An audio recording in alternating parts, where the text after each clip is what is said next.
Les partisans et partisanes de la loi adhèrent à un courant de pensée très influent, voulant que la moralité soit une victoire culturelle récente sur les processus évolutifs. La morale serait un vernis fragile, apposé sur des passions humaines, antisociales, amorales et destructrices. L'une des expressions de ce courant est la théorie du contrat social. Désigné comme fondamentalement malveillant et égoïste, l'humain devrait se voir imposer par le haut et par la force un cadre moral contraignant, la loi des institutions. Cependant, l'état actuel des connaissances permet d'affirmer que la moralité est un trait évolutif partagé par les primates et d'autres animaux sociaux.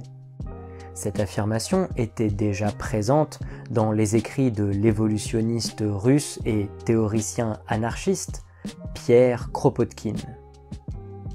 Selon des auteurs comme Deval, la pression sélective a conduit au développement des émotions sociales, émotions induites dans un contexte d'interaction avec un ou plusieurs individus, dans le contexte des soins parentaux, et ce bien avant l'apparition de l'espèce humaine.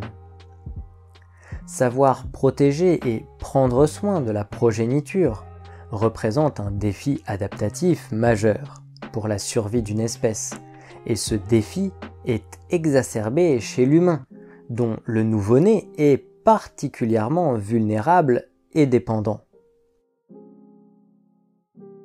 Dans ce contexte, la capacité à faire l'expérience et comprendre les états émotionnels et corporels du nourrisson représente un avantage adaptatif évident en permettant de réagir de manière rapide et adaptée aux signaux de détresse. Du fait de sa valeur adaptative, cette capacité générale d'empathie se serait ensuite élargie à l'ensemble des interactions entre individus, constituant une base émotionnelle pour le développement de la morale. Si la moralité constitue une addition tardive au comportement humain, elle devrait être supportée par les aires corticales les plus récentes. Or, les travaux réalisés en neurosciences de la morale montrent que le jugement moral mobilise des processus émotionnels automatiques, sous-tendus par des structures cérébrales anciennes du point de vue évolutif.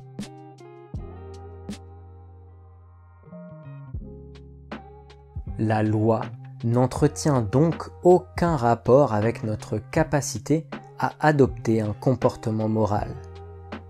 Un large ensemble d'études empiriques démontre que la loi est un outil visant à protéger et étendre les intérêts des groupes dominants, ainsi qu'à renforcer et maintenir la subordination des groupes les plus fragilisés.